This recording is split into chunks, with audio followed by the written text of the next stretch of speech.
Welcome to the Encore Audio Archives YouTube channel. I'm Taper Dave, and this is my channel. I've uploaded hundreds of talks here that I've recorded at meetings in West LA, and okay, my story with Clancy is, and I have it here in one of my recordings where I celebrated a birthday, and then during my talk at the beginning of the meeting, I said that it was my first attempt in 1985 to get sober, and it didn't take, of course, because I came back in 94. And I told Clancy I was living in Stockton, and I heard Clancy was going to come to speak, and I thought to myself, I don't need to hear this guy, Clancy. So I did go to the convention or the meeting or wherever it was he was speaking. So Clancy gets up to start talking. He says, Dave, are you still here? I says, yeah, I'm right here.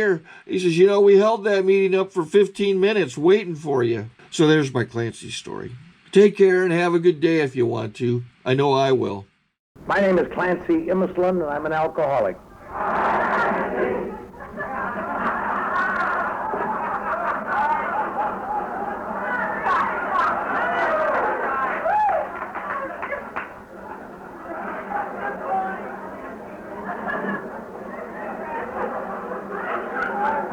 Well, at least that thing won't shit all over my yard.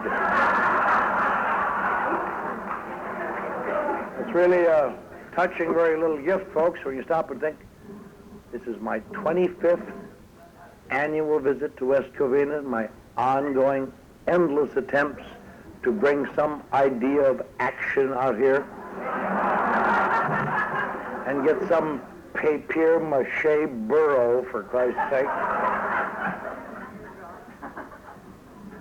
Well,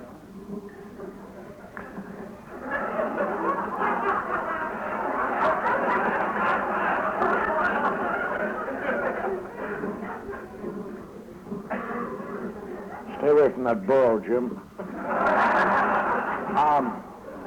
I'm glad to be here tonight. As I said, most of you know this tedious story, but I'll tell it. At 25 years ago, I guess their speaker canceled out on, because this meeting was being held on a Christmas Eve in the basement of some little American Legion Hall or something. They couldn't get anybody to talk, and so they called up the 6300 Club, where I lurked at that time, and said, we need a speaker. Well, I didn't have any front teeth, but I was able to disguise it by that time. I said, got just the man for you. And I was able to hustle some old puke to give me a ride out here, and I came out here, and I wasn't feeling terribly good. My family lived in Dallas, and my parents lived in Wisconsin, and I didn't have anybody close to me that I could see. I had just sent some presents to Texas to my kids.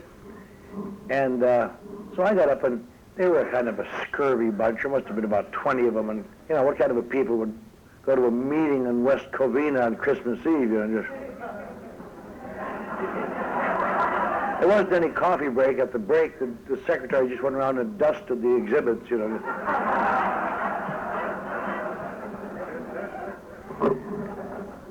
And Jim led that meeting, and Jim has led every one of these meetings, of course. But I was feeling a little, and it's taken up most of my time each year with this tedious little story.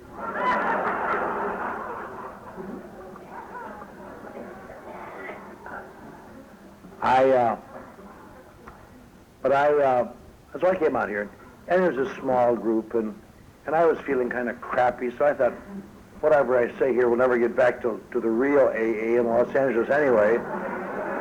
So I just talked honestly, which I said, you know, Christmas is a bunch of crap. I said, when I was a little boy, used to be wonderful. Used to come to my grandma's house at Christmas and Christmas Eve. I haven't got to the sad part yet. Maybe just having a bridge tender raise the bridge, I don't know.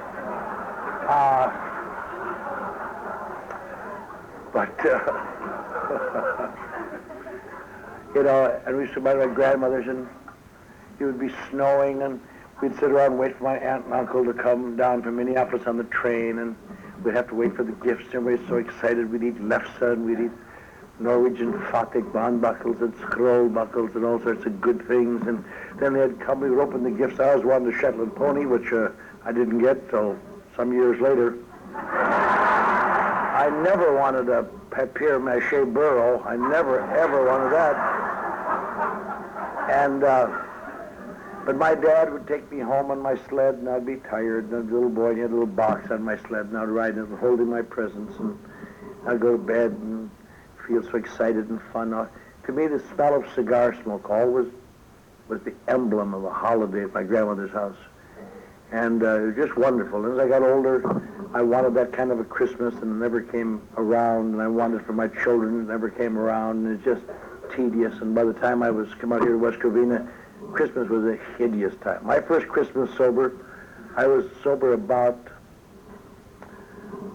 almost 2 months, and I was living in the backseat of an abandoned car in the AA club parking lot. And I knew if I got thinking about Christmas and what should have been and what might have been, I just couldn't stand it, and I was so sentimental and emotional anyway.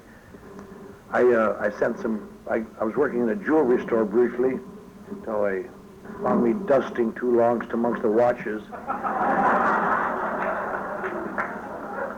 My kids almost had some nice presents that year.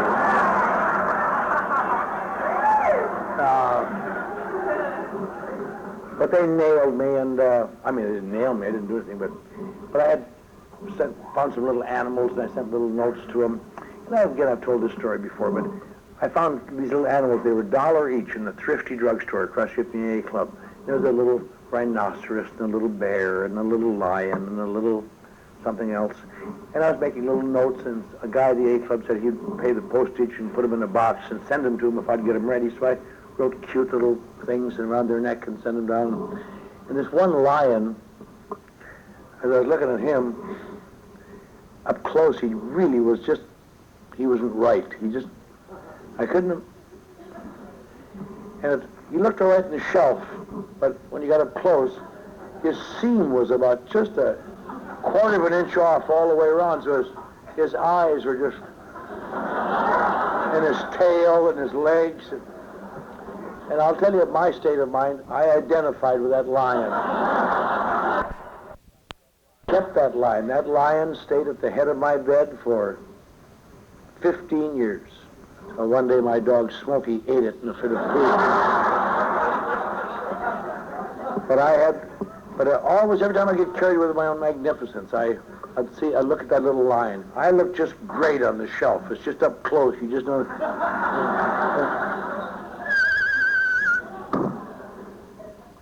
But so I came out here, and I told them I'd sent these kids these presents.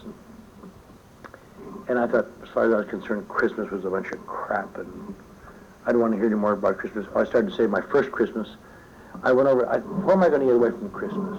It's Christmas Eve now. Everybody's, let's all go over to somebody's house and sing carols, and let's do this. And we're all going to, my family's coming. Shit.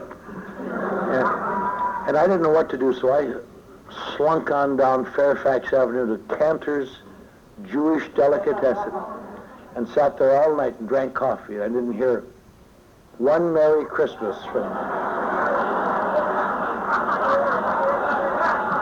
A lot of people were clearing their throats all night, Hanukkah, Hanukkah, but who knows about that? But I told them that story, and I said, ever since that Christmas was a bunch of crap. As far as I'm concerned, Christmas ends when I get my presents off to Dallas to my kids. As far as I'm concerned, Christmas is a bunch of crap, and I'm glad we're all here tonight because Christmas is goofy. It's a terrible thing. And I sat down and I thought, whatever I've done for these people, I've given them something to talk about next week at the meeting. Well, you should have been here for that crazy son of a bitch. We had him on Christmas Eve. I thought he was going to bite us, but he didn't have any teeth. But Mr. Andrus, who seemed so well and so put together, came stumbling up after me and said, "That was a marvelous talk, Clancy. You want to talk for us next Christmas?" I said, "Sure."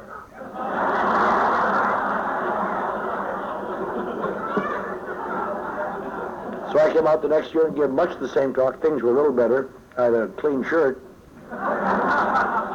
You want to talk for us next Christmas? Sure. So now here's the 25th straight year I've been out here. They still have me on year-to-year option. I I'm not invited for next year yet, depending on how rotten I am tonight.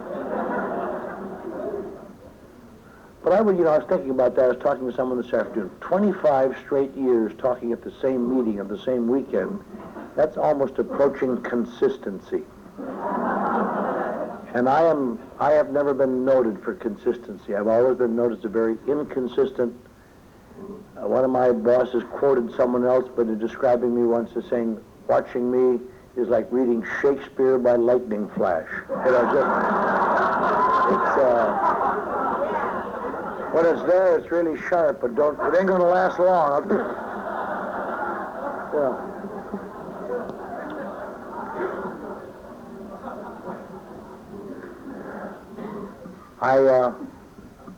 Christmas to me for many years, was always associated with something bad, because Christmas, I am sure most of you are like me, whether we like to talk about it or not, but I found that most people like us are down deep. We are romantics. We are very emotional. When I say romantic, not in the love sense, but in the idealistic sense. We want things to be romantic and well, and want things to be the same and good. Like tonight, it sounds like a dumb thing, but I feel hurt because that's the first year that fireplace has not been on since I've been coming out here. And I like to go there and toast myself in front of it. I'm over there and there's just a bunch of hot numbers already sitting there. I toasted myself on them, fortunately, but anything like Christmas or anything that I can dream about, there's no Christmas 19, whatever year it is. Christmas to me is, I want my grandma to be there. And I want my grandpa to be there. And I want to be waiting for my Uncle Vern and my Aunt Alma to come down on the train. And I want to see the snow going down. I want to be riding on my sled late at night and watching the lights go by and being just full and happy and getting back to my room with the pennants on the wall and all the wonderful things that I wish had been there. But it never is that way. And it's a funny thing. Christmas, they always say, should be a wonderful time for romantics like us, but it's a bad time for, it was. It isn't now because I found ways to deal with it, but for years it was a bad time. Some of the worst experiences of my life have happened in the autumn and at Christmas. I don't know why. I've been in jail, and I've been beat up, and I've beaten up, and I've done terrible things. And there's one thing you can always be sure of, no matter how high your dreams are and your hopes are, on Christmas morning when you get up, by Christmas afternoon you will know this wasn't it. This was not it. I don't know what I wanted, but I didn't get it. And people don't act right, and it isn't the same. And I've always felt that, among other things, was one of my problems, that I was cursed with exceeding ability to know what would be wonderful, and other people aren't, and they don't care, and they're willing to settle for gray things and second-rate things.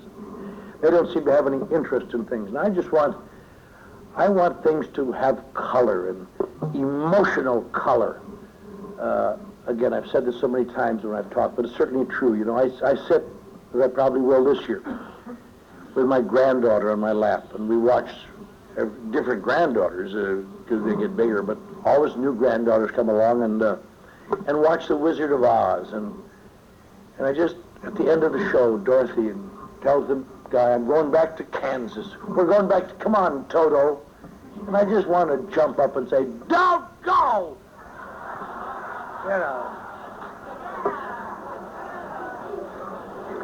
Kansas is gray. It's worse than gray. It's sepia tone. Just,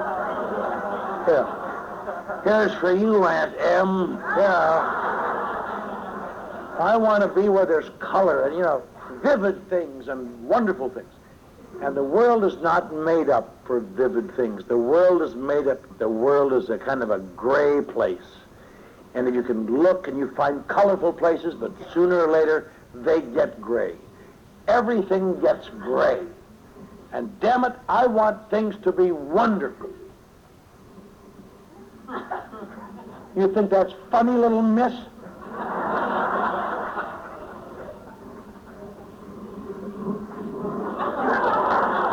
Now I've lost my place and I'll have to start over. My name is Clancy Imislund and I'm an actor. That's the trouble with these memorized talks. You lose your place once. I don't know whether or not you know how this meeting happened to be. 25 years ago,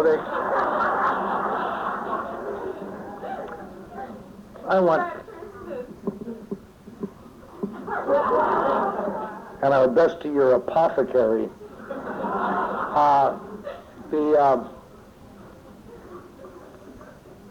All I want is a little color out of life. That's what I want. And I'm sure most of the people in this room are like that. The longer I've been in AA, the more I've realized people like us want things to be right. They want them to be colorful. And they want them to be fun. And they want things just to be wonderful. And you'd be willing to do whatever's necessary to bring it about. But I want things to be wonderful. And when they don't stay wonderful, I feel disillusioned. And I feel traduced. And I feel this isn't the place either. And took me a lot of years in Alcoholics Anonymous after I was sober to come to one of the great realizations. I'm not saying this to the old-timers, I'm sure they know it, but for the newcomers. I want to tell you something funny that may save you a great deal of pain. And that is this. Nothing is wonderful after you're used to it. Nothing is wonderful after you're used to it. And yet, immature personalities like mine, and I presume like some of you, keep wanting things to stay wonderful, and if they don't stay wonderful, you're not doing it right somehow. Again, that great example, I don't know a better example. Young men, I'm sure it might be the same with young women, but I know about young men. When you have found what you conceive to be her, and you know that you will blossom at her smile, and you sit and eat lunch with her, and you both reach for the salt, and your hands touch.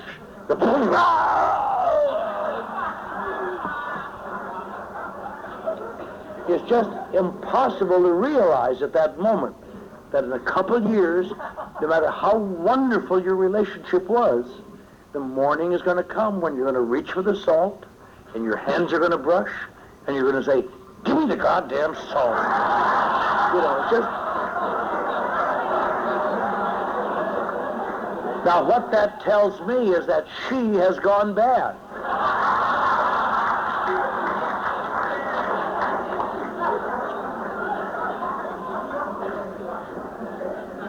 And it's that way all the way through life with employers and employees and jobs and homes and neighborhoods and situations. Sooner or later they stop being wonderful. There's also a corollary to that, oddly enough. And as most of you know, I work in the middle of Skid Row, where people are dying every day. And every time I come to work in the morning, maybe I'm the only one who does this. When I come to work, I have to crawl over the bodies of people dying on the sidewalk.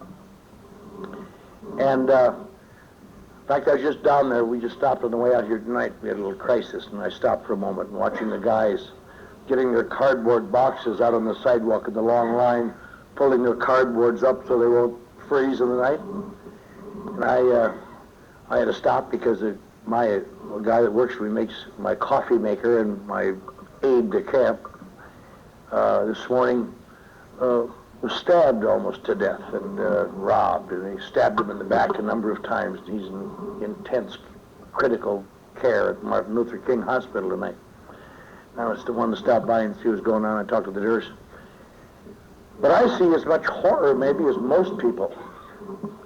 Maybe a doctor in a cancer ward might see more, but I don't know how much more.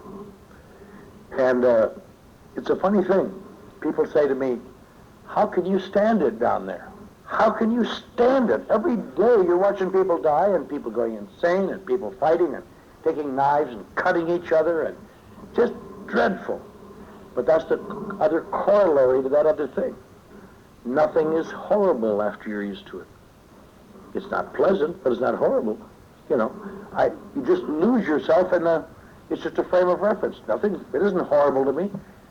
It's sad sometimes when I see guys dying, but it's not horrible. It's just one of the conditionings of life. It's almost as though we are conditioned to come back to the middle, which is good for us, except if you are immature emotionally like me, and perhaps like some of you, I might die before I realize there's no place that's going to stay wonderful. There are no people that's going to stay wonderful. And as a result of that, I was always being disillusioned and disenchanted in my life. And I changed jobs, and I changed towns, and I did a lot of things. And I went to psychoanalysis, and I got into metaphysics, and I read books. But the one thing that always helped me over the hump was a few drinks. A few drinks has two great values. It restores some sort of inner imbalance. You can't even put your finger on it, but you can feel it, and we've all felt it. Just things are out of balance somehow, and you have a few drinks and you're back in balance. And with any kind of luck, it adds a little color to the world around you. Just a little color. I don't know a better way that ever was described in the movie and TV show Days of Wine and Roses, where this woman had been taught to drink by her husband, and then he eventually went to AA, and she wouldn't go to AA. And she visited him in the final scene in their little apartment. And he said, look, we've got a little girl living in the other room in there, a little daughter. And I can't have you around her drunk all the time, and you love her and she loves you, and she cries for you every night. Can't you at least try going to AA and doing something about it? And she says, you just don't understand. And she cried. She took him to the window, and they looked down on the street. It was kind of a grubby street, San Francisco. And puddles of filth and so on. She said, look at that filth. And turned over garbage cans, and the guy laying in the street. It's filthy. She said, when I drink, I just see the reflections in the water. I can't stand ugliness. I wish I could. I'd give my life for my daughter. But I can't stand ugliness. And that's what sobriety is. And all of us know that phenomenon. Sobriety is gray. Sobriety is endless. Sobriety is colorless. Sobriety is tedious and like a long gray tunnel. And you can do it for a while, but it becomes apparent to me, and I presume to people like you. And when you're sober a while, it's easy to see. My problem is not really alcohol. My problem is this grayness of my life, and the frustration, and the anxiety, and the loneliness. Not the loneliness that comes when you're alone, the loneliness that comes in the middle of crowds of people like this, when you get more lonely than you ever were when you're alone. And the uncertainty of what I should do, and the committee is in full cry in your head, casting ballots incessantly, and nobody ever agreeing on anything. And you find yourself giving delayed answers as you drive down the freeway to what some son of a bitch said to you, and you suddenly think of the answers. Oh, is that so, you son of a bitch? You know. And you look over the next car, and there's a guy going. I always pretended I had a car radio.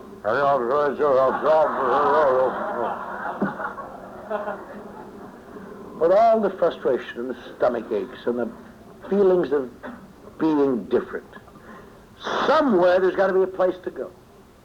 Now, I know that drinking serves no long-term answer, and I know it's unreal. I know it's just a temporary thing. But I'll tell you, when you feel bad and gray and lonely and sad, a few drinks just gets you through tonight. That's all I want. Just get me through tonight. Maybe I'll stumble on something tomorrow. And unfortunately, people like us are noted for two things. We sometimes drink to bring a little equality, and then sooner or later we drink until it's unequal again. Only now it's a little more dangerous to ourselves, and some of us become bizarre, and some of us become highly introverted, and some run the streets and get in fights, and some lock themselves in their room with a bottle, and on and on. But the one thing happens. I change where I am. And I was taken to my first AA meeting in 1949. I was just a young guy out of the Navy and out of the university after the Second World War. And all AA told me they were nice people, they meant well, but they were people who somehow could live in a gray world. And they were satisfied just not drinking, which is not my problem. And from then on, the battle continued. And I fought it for years in cities and states. And I was successful sometimes, and I was a failure sometimes. I would start to do better, and it would gray out on me, and I'd go down. One spring, I was nominated to be Junior Chamber of Commerce Young Man of the Year in the suburb of Chicago. By the end of the same year, I was playing piano in a cheap bar in San Francisco, a whorehouse really, because there was a hotel upstairs, where the girls would go down and work the bar and bring guys up and come back and on and on. And I ran to a guy I'd been in the Navy with, and he said, "Let's get out of here. You're killing yourself." So we went to Texas and started all over again. I got a job in a newspaper, then I got back into advertising. I was on the faculty of the University of Texas directing a grand opera at night, and working in an advertising agency in the daytime, and writing a weekly sports column, and had it grayed out on me, and I had to drink too much to have enough color, and they called me and said, "You can't drink." And I said, "Okay," because I had to say it, because my wife was pregnant again, and our insurance was on that damn university health plan. And so I went on the wagon and went back to AA, as I always did, and I tried different things, and one day it got so gray and I couldn't stand it. And I just waited until my wife went to church with the children and pushed the car in the garage, drove it in there, and hooked up a hose and turned the motor and went to sleep. I cannot live like this, and yet I'm not allowed to drink. And I can't find the place. And some neighbor heard the motor running and found me dead in that car and pulled me out and beat on my chest and got my heart started again and breathed up my mouth, and they took me to the psych ward and examined me intensely for a couple of weeks and determined I was a badly split personality, probably hopelessly badly split. I was committed for an indefinite period up to the rest of my life to the Texas State Insane Asylum. Now, when you wind up in the Big Spring State Insane Asylum at Big Spring, Texas, on a lifetime commitment, if you think you were depressed before that, not only is it depressing, it's your basic resume buster. That is really just, "Yes, but what did you do these 34 years in here?" "Well,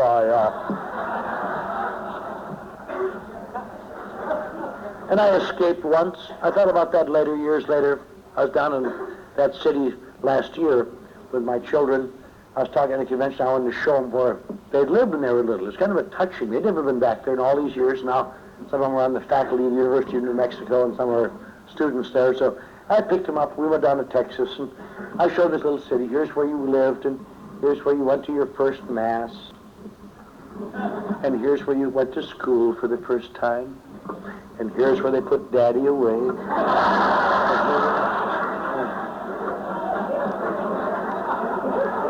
And I wanted to rush in there just to find that psychiatrist, hoping against hope he'd still be there, and just grab him by the shirt front.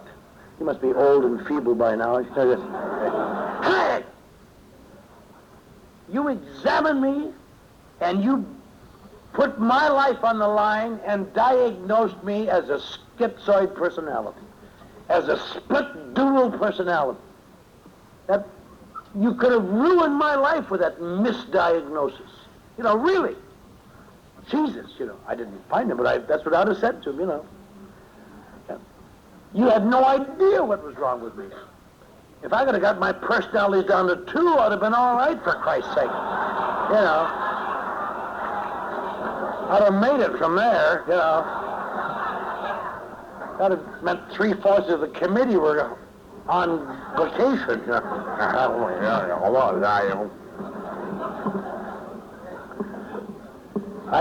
I sometimes hear people in AA have talked about if they could only find group therapy that will really help them. You go ahead and have your coffee. We'll have ours after the meeting, for Christ's sake.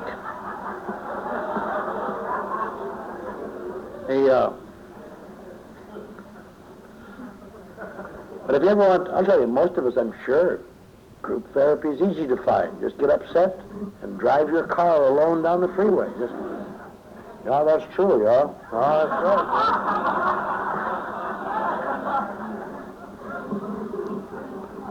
You want some coffee? No, I'll wait till they have theirs. That happened to me just a little while ago. Christ, I don't know. And I finally got out of that nut house because they put in Alcoholics Anonymous when I was there, and I'd been around AA for 7 years, and I knew how to hustle those alcoholics. I just waited for poor Mr. Ross, and I just laid on him. He was the AA counselor. I was in the psychiatric ward.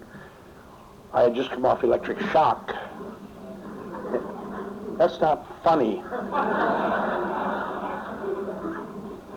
It's maybe funny in One Flew Over the Cuckoo Nest. It ain't funny.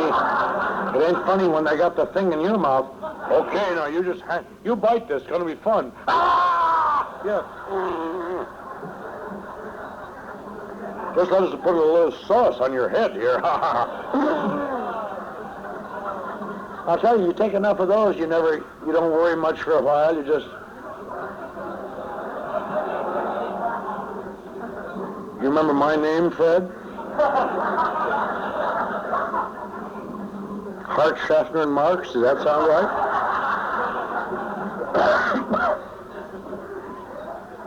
Well, I was afraid, and they broke me, and I laid a story on that old fool, and I finally got into AA there. It was this pilot study in the state of Texas as to whether or not psychiatric commitments should be allowed to attend AA meetings, because they were two different programs. But I hit that old man in the hall, and I said, Mr. Ross, I gave him my newcomer look. I said, Mr. Ross, I've been here on a commitment, on a suicide commitment, and you know, Mr. Ross, the only depressions I ever have, the only time I was bad is when I get caught up in that damn booze, and when I'm sober, I just feel so good, but sometimes it's like an obsession just grabs me, and I have to drink, and I understand you have some sort of a literature or some kind of meetings where we can learn to put the bottle away and return to the God we've lost. And that old man's eyes went. He had never seen a sincere newcomer. All the people he saw, that was under New Texas law in the 1950s, where your family could commit you for 30 days. You had no choice. You had to go there and be locked up and treated for alcoholism. And I just hated it, you know. Well, I got going to their meetings in their Ward 9 there. You know, I'd sit next to a guy and say, what are you going to do to get out of here, Fred? I'm going to kill that bitch.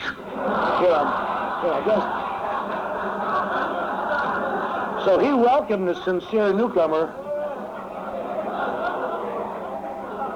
And they came and went every 30 days, and I stayed and worked myself up to secretary of the group. And they used to send me out to little towns around there and give little talks.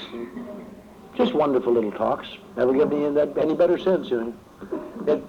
Somebody take me over to Midland or Odessa or the Big Spring town meeting and say, now we have one of our patients from the hospital going to talk to us tonight. Clancy.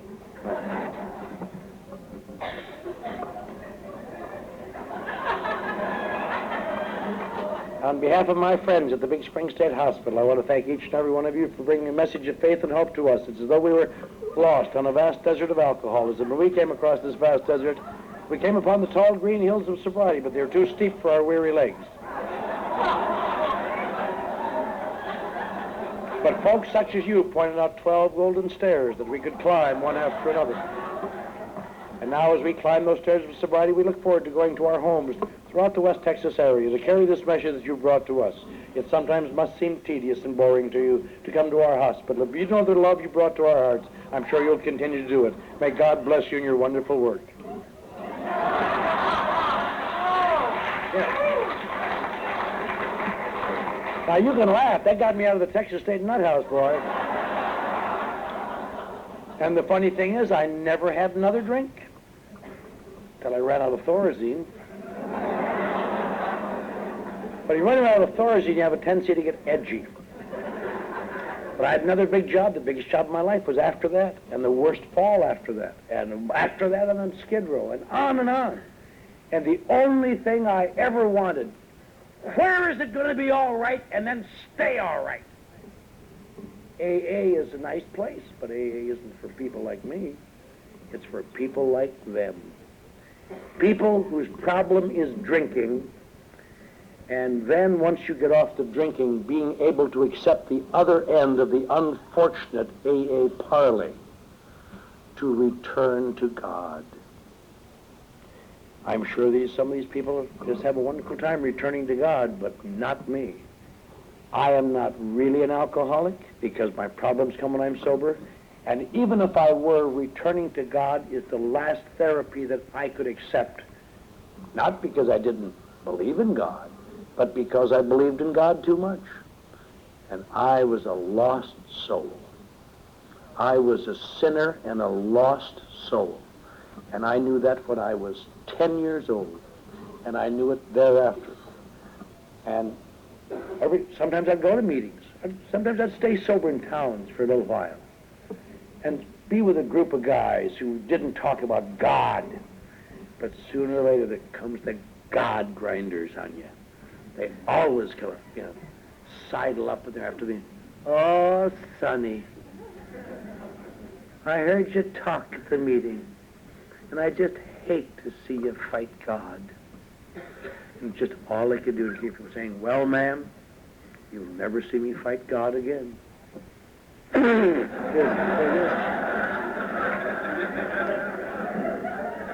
Now you can just hear me fight God for a while.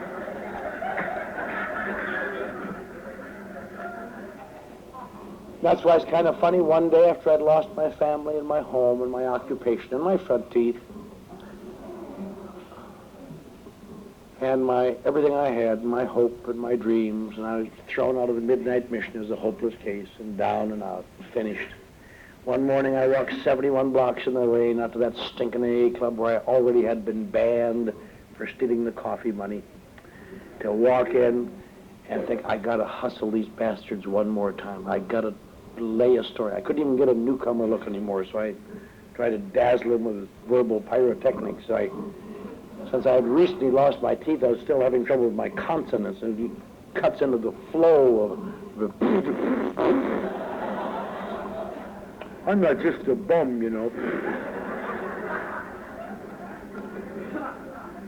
And I had no idea then or thereafter that would be my last drink, because I could not conceive. I did not want sobriety. I didn't want sobriety. I didn't see, there's nothing sobriety could do for me except make me suicidal eventually. If I had any strength left, I had to find the right place.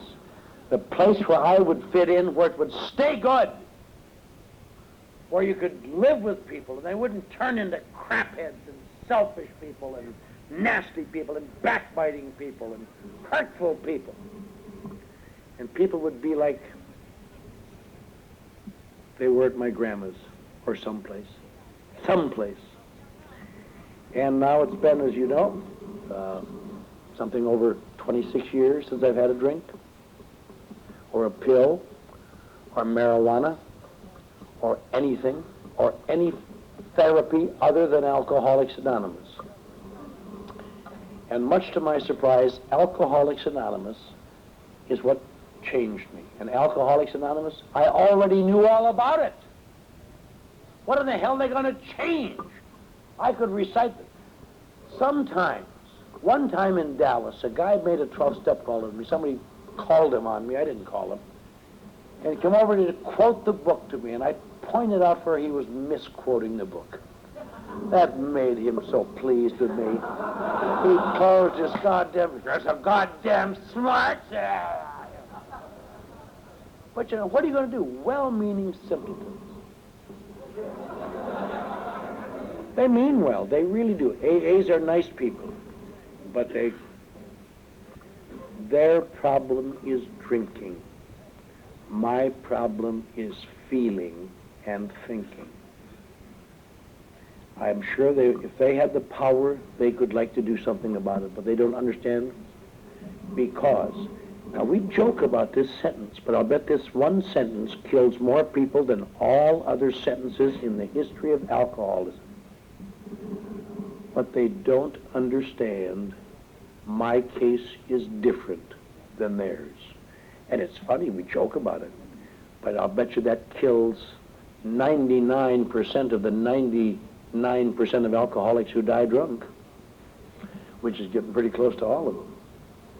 Yes, I know. There's nobody questions. I used to sit in bars and discuss AA. Nobody ever questions the fact that AA works. But it just doesn't work for me. It works for them. That's what everybody agrees on. AA works, wonderful place. For alcoholics. But not for people with memories and what might have been and needs that cannot be met by a goddamn gray life. And that's the big battle you and I will face the rest of our life, to somehow find answers to that question. Now, I had to overcome those two terrible things. I'm not an alcoholic, and even if I am, I can't return to that God. Intellectually I can, but in my gut I can't. I'm not going to pray to God. The only way I've been able to live is to pray that God doesn't exist. And I run with other imitation intellectuals who feel the same way. And to laugh and scorn religious people. Idiots. Nuts. Seventh-day Adventists selling their goddamn watchtowers. Idiots. Crapheads. Simpletons. Doesn't matter if it's any denomination. Whatever. Now, the first one took me a long time to overcome. I was sober several months before I began to get a glimmer that maybe I might be an alcoholic. That's one of the things that people like me learn after they're sober. That's one of the things you got to remember if you're new. You know, it's kind of an irony we ask of newcomers. All we ask of you is that you be honest and open-minded and willing. Christ, if you were those things, you wouldn't be coming here. You know,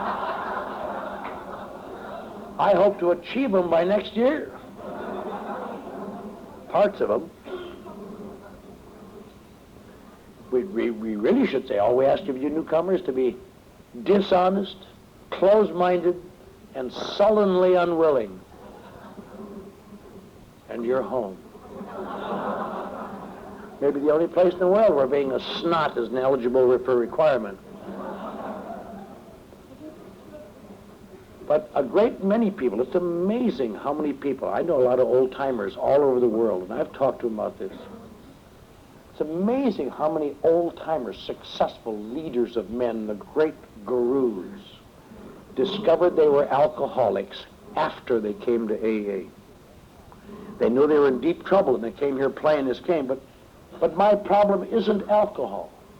And if you can survive here and stay around people who are pushing you forward and stay away from the fringers who are telling you you don't have to do those things, all you have to do is not drink, which is death to alcoholics, by the way.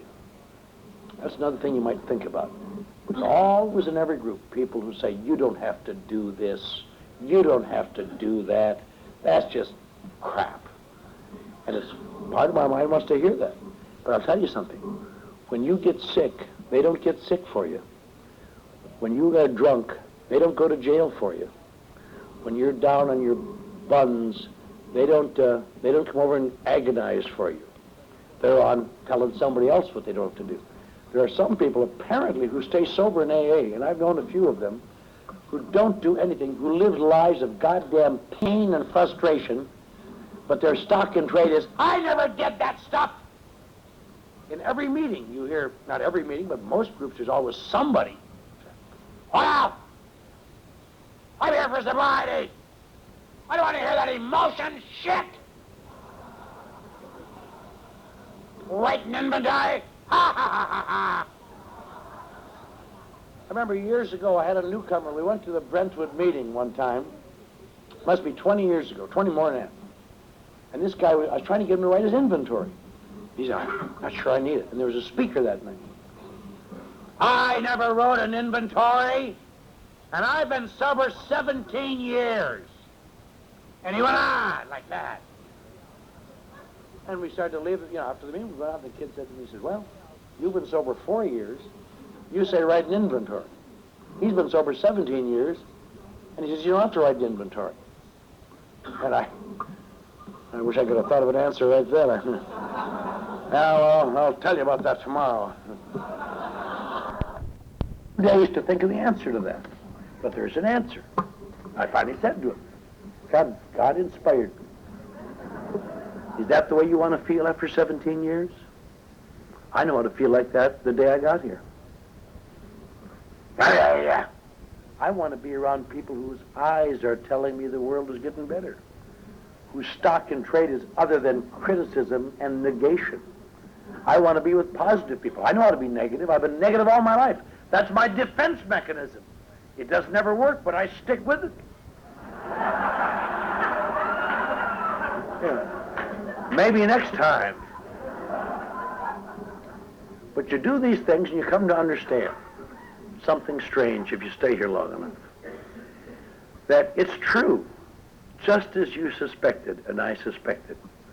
My problem is not really alcohol. So you would think that means I'm not an alcoholic. Just the opposite. If your problem is alcohol, you are not an alcoholic. How does that grab you? Does that sound heresy and upside down? But that little statement I just gave you sounds like joke. But unless you can come to understand that, it's almost certain you will die drunk. If your problem is alcohol, you are not an alcoholic. How can that be? Exactly true. If your problem is alcohol, that means when you are sober, you are all right.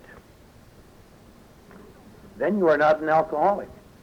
Something else has to be present. If you are an alcoholic, your problem is not alcohol. What is it? If it isn't alcohol, what is it? That I'm goofy? Nope. That I'm wrong all the time? Nope. What is it? It's something that sounds like alcohol, and we talk a lot about drinking in these meetings, but it isn't alcohol. It's something called alcoholism. Now you say, what's the difference between alcohol and alcoholism? A little three-letter suffix. What difference does that make? That's just sophistry. That's debaters' tricks. Not at all. The difference is basically this. If your problem is alcohol, stopping drinking overcomes your problem. That's all. You have to patch yourself up a bit and say, hey, I'm not drinking that anymore. It's killing me. In the disease of alcoholism, almost unknown, here's how it happens. In the disease of alcoholism, stopping drinking has no effect on you whatsoever except to make your life more painful. And that's funny, but that's why everybody dies from it. Way over 90% of people like you and me will die from it. A large number of people in this room will die from it. Some of us who have been here over the years, in this group, Harvey Rim, there's been several people at that first meeting, and we're here for meetings afterwards, who eventually drank again. And there's people I've known. And the man who taught me that died drunk 24 years ago. My sponsor, the man who stopped to change my life, died drunk. Because he got off the track and I'll tell you something, another great truism. Making mistakes will never get you drunk. Making mistakes will never get you drunk. Defending mistakes will get you drunk. We all make mistakes all the time. But when you can defend mistakes, you got to prove you're right. You got to set a whole new unreal set of circumstances to always prove you're right. And one day the conflict is intolerable. That's why they have a 10th step about admitting we were wrong and why we talk about mistakes and errors and things like this. We have to, that's what I bet 2/3 of the surrender in AA, after the primary surrender, the surrenders are, I was wrong. And the longer you stay sober, the more you know it and the less you want to do it. Because now you got an image. I wouldn't want to disillusion the newcomers and have them think I was wrong. But you got to keep doing it again and again. But the point is, It turns out you and I have a physical difference. And that physical difference is that we have a special reaction to alcohol. It turns out, I learned this long after I was sober, months and years. And what it is not that I stay drunk all the time or I get crazy when I drink. Alcohol does something positive for me that it doesn't do for nearly anybody else in the world. It alters my perception of reality. It adjusts an imbalance and it adds color. And it makes me whole. And it doesn't do that for over 90% of people who drink.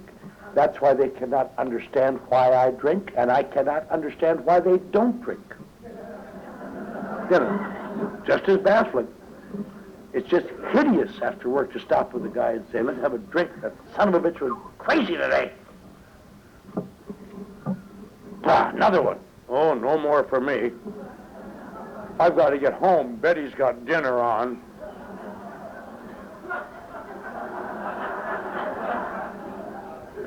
Better go home, Mr. Whipped.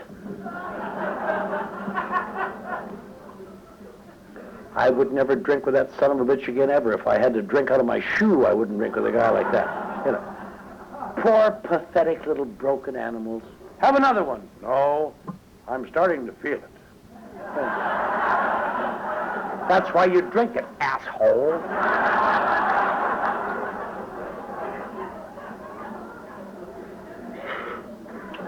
We've talked about it at this meeting. That's one of the terrible things about, you can tell him, you know what a good way to tell an alcoholic? When he drinks, he's solid. Because alcohol does something special. When he's sober, he's growing edginess and irritation. And you can be a doctor of philosophy at MIT, who I knew got drunk and died. And a doctor at Caltech, who I used to sponsor when I was about 3 years sober. And he said that works that way for ordinary minds, but not mine. And he got drunk and choked on a piece of steak in a restaurant and died. They didn't call it death from alcoholism, but it sure as hell was. And on and on. Alcohol's got to do something for you, and if it does that for you, it gradually grays out reality. And by the time it's doing something to you, reality is untenable. So you get to a position where reality is untenable, and now drinking is untenable, and that is called alcoholism. And nearly everybody who's got it knows they don't have it because their case is different. Because the problems are real when I'm sober. And the pressures, and you don't understand that. You stop drinking and you feel fine. I stop drinking and I want to die. And it's interesting to understand that's what AA is about. If your problem is drinking, you shouldn't even be around here. Because all AA deals with is the grayness of reality. The word alcohol is only mentioned in the 7th word in the first step and is never mentioned again. It just talks about what drove us here. From then on, it's perceptions and living in reality. That is alcoholism. That's what AA is about. The very things that make you feel that your case is different makes you belong here. It's really an irony. And it takes a lot of work and a lot of time. Because you got to act yourself better.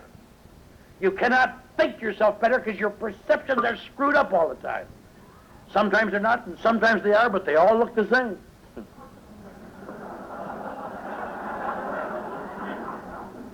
We've all had that feeling, getting up in the morning and just seeing everybody's gone to hell since last night.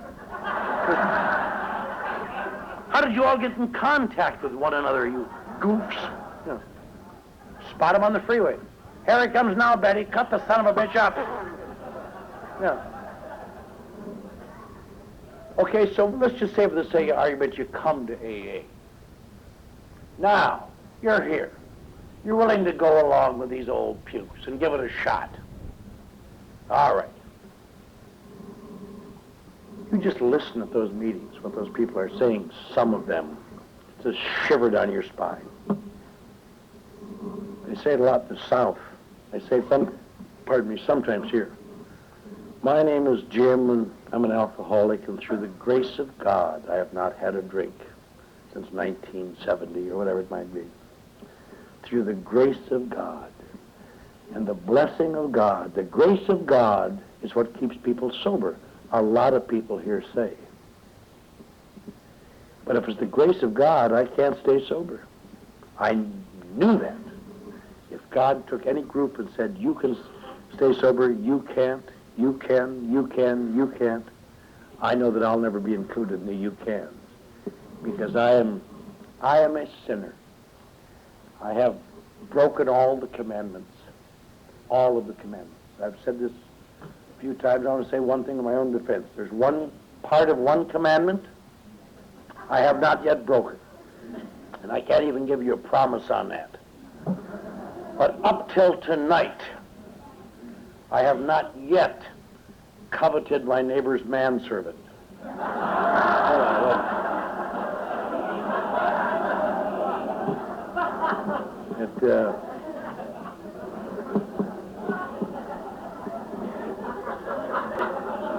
But as you get older, things look differently.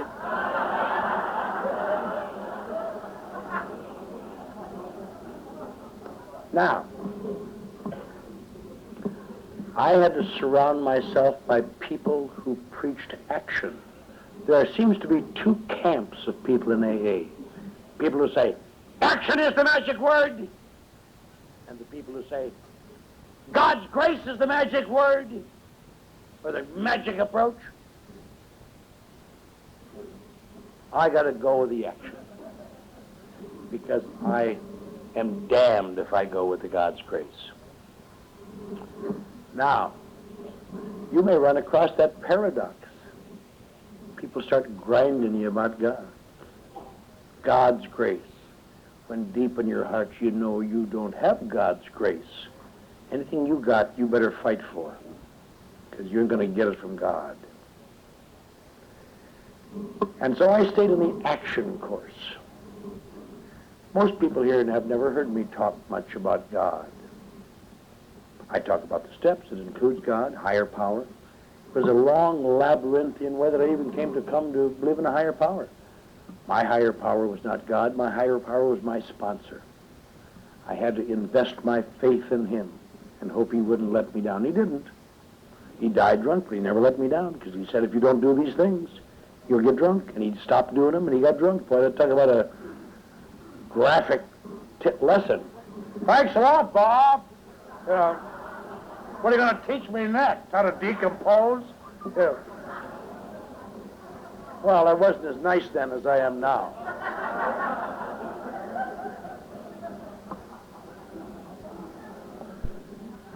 And over a period of time, I've been very active in AA. In fact, when I needed a sponsor again one day, I was feeling so good, I thought there was anybody in AA up to my standards. Maybe Bill Wilson, but I didn't like his position on niacin.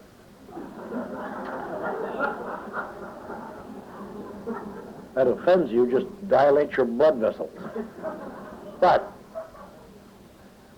so I got a sponsor a little while later. I thought I'd get a sponsor, and so I found a sponsor. He was the man ahead of me who was the most active man I knew in AA. Whatever he was the most active man. And I interviewed him a little bit. I said, how about this God stuff?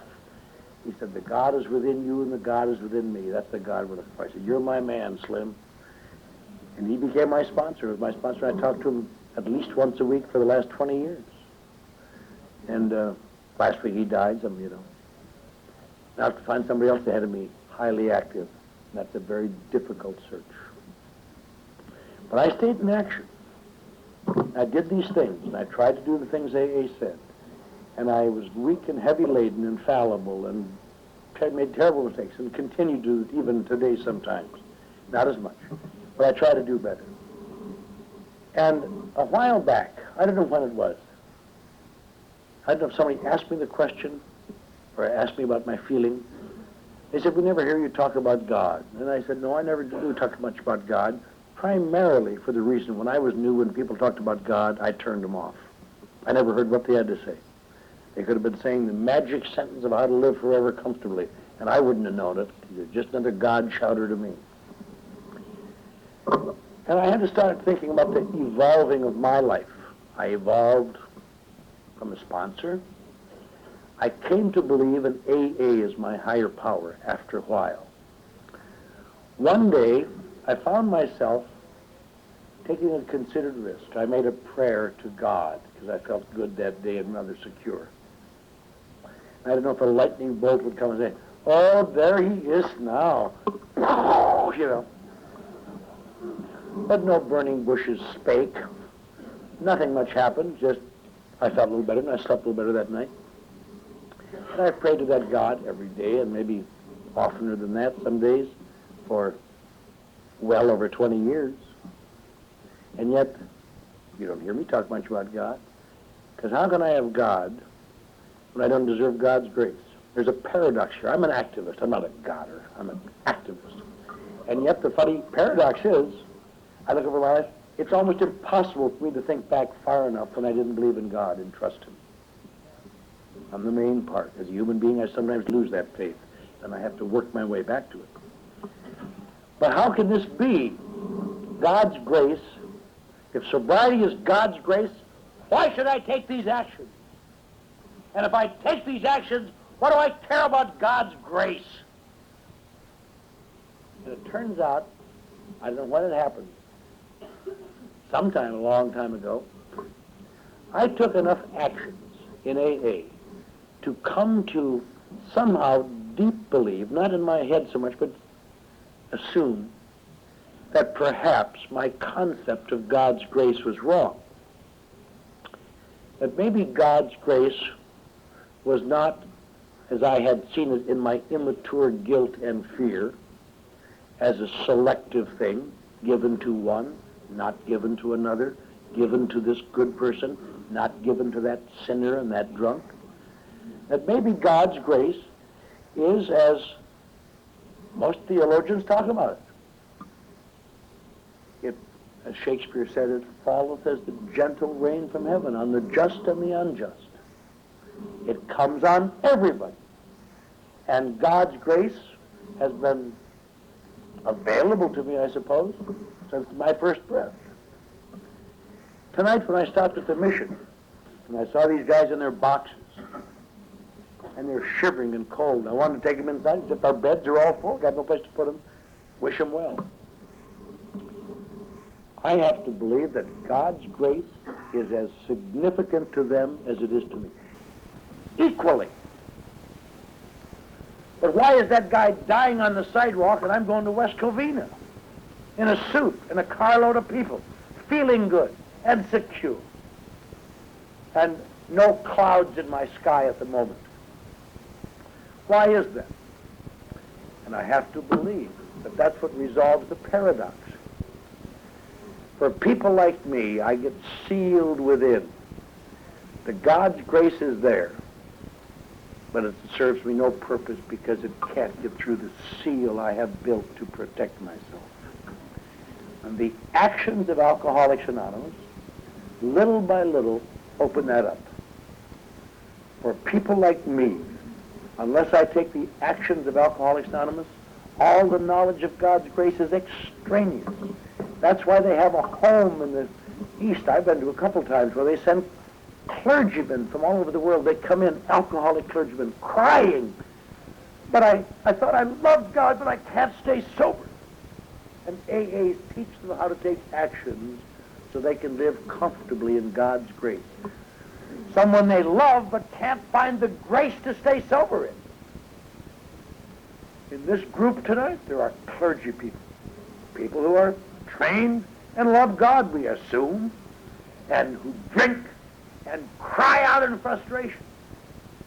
There are people who have always rejected God and who drink and cry out in frustration. We get to the same place. It doesn't matter of skid row, it's a matter of a terminal grayness in your spirit. A terminal grayness. And now the color is destroying me. There isn't even any color anymore. I'm sure most of you have had this experience sometimes. You've been on the wagon maybe, and you take a drink, and it feels so good.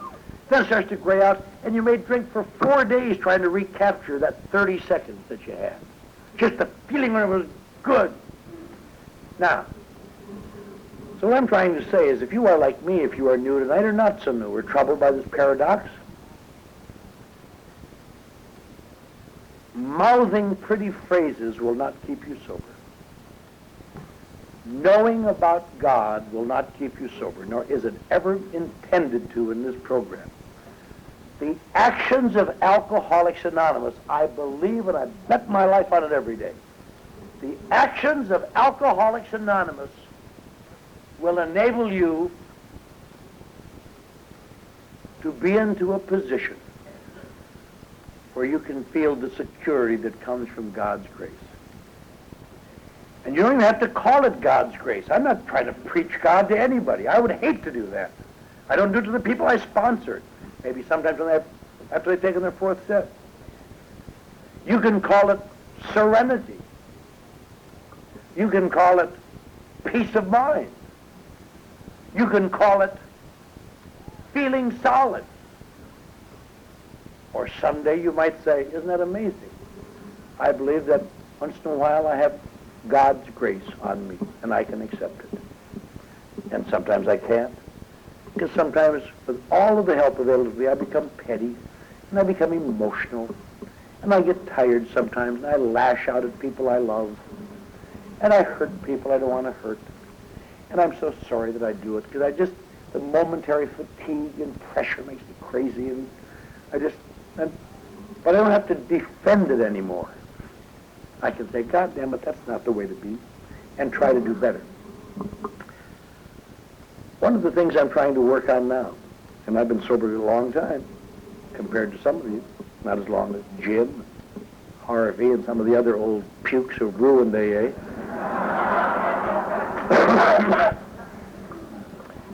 But a week ago, or last Monday, there was kind of a small little ceremony for Chuck C. down at Laguna Beach at a mortuary, kind of a small private memorial service. And his sons talked, and a few well-known friends of Chuck's talked. And I was pleased to be asked to wind up the eulogy. And they'd all said how sad it was he was gone, how touched they were by his life. And he certainly was. There have probably been 3 giants in the history of Alcoholics Anonymous, and I know people all over the world. That's the 2 founders and Chuck C. There's nobody comes no close to those people in the world. We take him for granted because he lived here, but I'll tell you, anywhere you go, you can go to France, and they say, do you know Chuck C? You can go to England, you know Chuck C? You go to Australia. Everywhere you go in the world, Chuck C has been a great symbol. But I was talking that eulogy, and I said, yes, I personally was not sorry to see him die. I had talked to him the day before he died. He just had a small stroke, but he's still able to talk on the phone. He wouldn't give that up. And he'd talk like, I'm fine, Clancy, I'm fine. I had tears, and I thought, God, he's too good a man to have to be like this. I hope God takes him quick. And the next day he died, and everybody's so shocked. I was glad, because what people miss, they don't miss that old, poor, broken, sick, frightened man. What they miss is Chuck C., the dynamic man that lived and transformed many of our lives. But that man's been gone for some time. This is an old husk, ready to go. And the other thing I said, has popped in my mind, is really true. Is I've been working on it myself this week. I said, one thing used to irritate me about Chuck. Very few things did. But one of the things that ever irritated me about Chuck, he never showed any selectivity whatsoever in who he talked to. He would talk to the goddamnedest old pukes that ever lived. I'm on Skid Row, and I wouldn't be caught dead talking to those fools, and they live in Beverly Hills.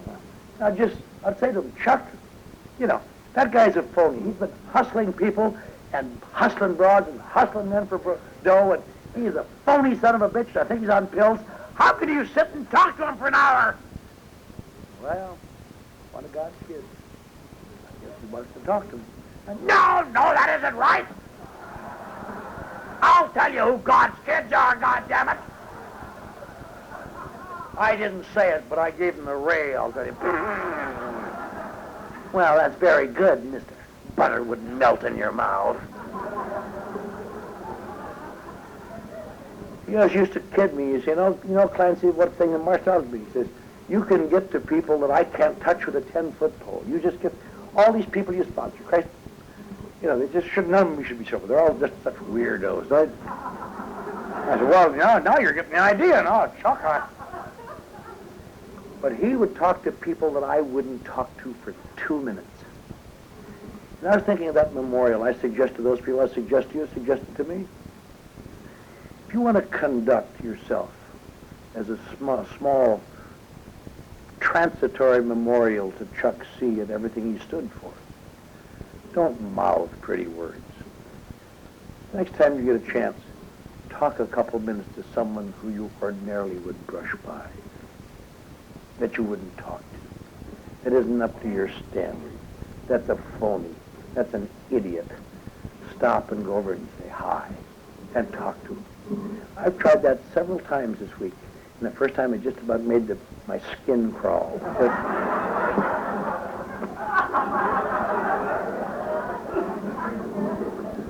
I've done it several times, and it really isn't so bad. The reason I never did because I thought it indicated approval from you. It doesn't indicate approval, it just means he's God's kid.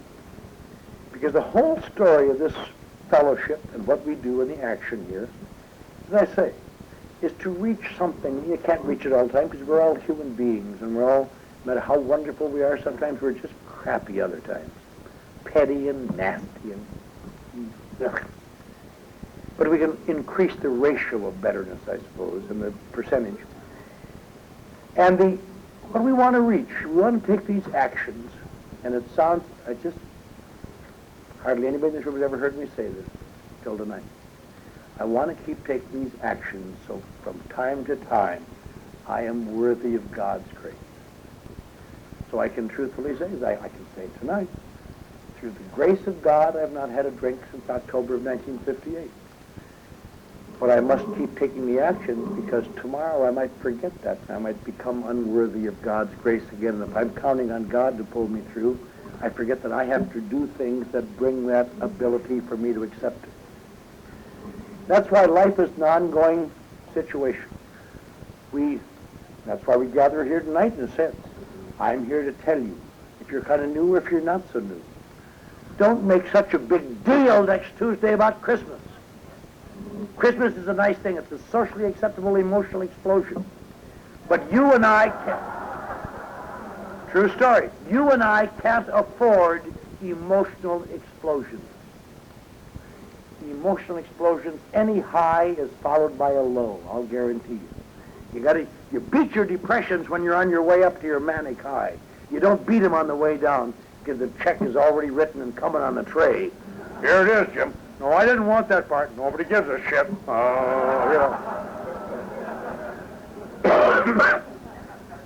And so as we close this meeting every year, I'll close it tonight by saying, from me to you and from all of us together, Christmas is going to be nice. Tomorrow some of my children are coming in, my grandchildren, and I'll be just wonderful. And I decorated that goddamn tree tonight and only tipped it over once, putting those lights on.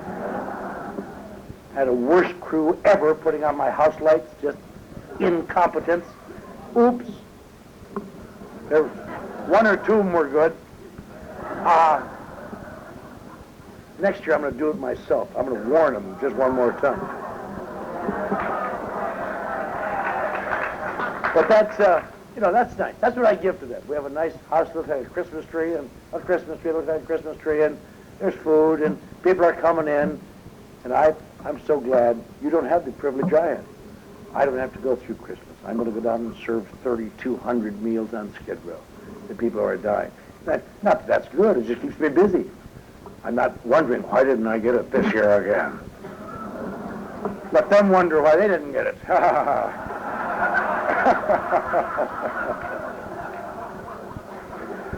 But what I always say here, and it always sounds incongruous, but it really isn't. All of this has just been an introduction to what I want to say now.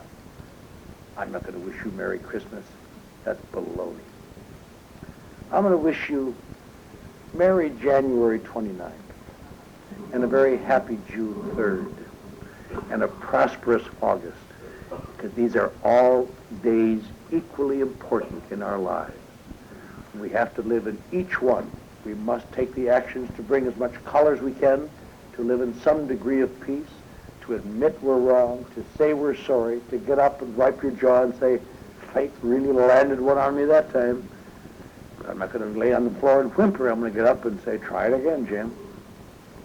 So we can, through the paradox of AA, take the actions as a defense against that God crap and find that it brings you the grace of God that enables you to live in the world with some degree of peace and dignity that you never would have found otherwise. I'm glad to be here tonight. I'm glad this is my 25th year here, but I'm more glad that it's just tonight. We're all in the room. We're safe and sane and sober. I hope we're this way on each of the days that come before us. Not 3 days from now, but next November, year from September, month from July, together. Thank you.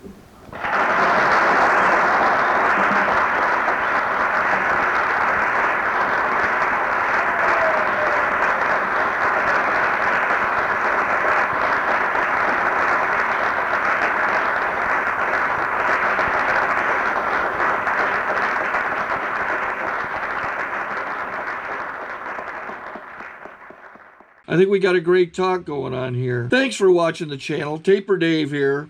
Just curious, do you think this is better than Zoom? Sorry to interrupt your viewing. Taper Dave here. Just wanted to take a second to ask you to like and subscribe to my channel. Let me know if you like what you're listening. I've got some very good talks here, and this one's a great one. Just curious, do you think this is better than Zoom? Tell me what you think.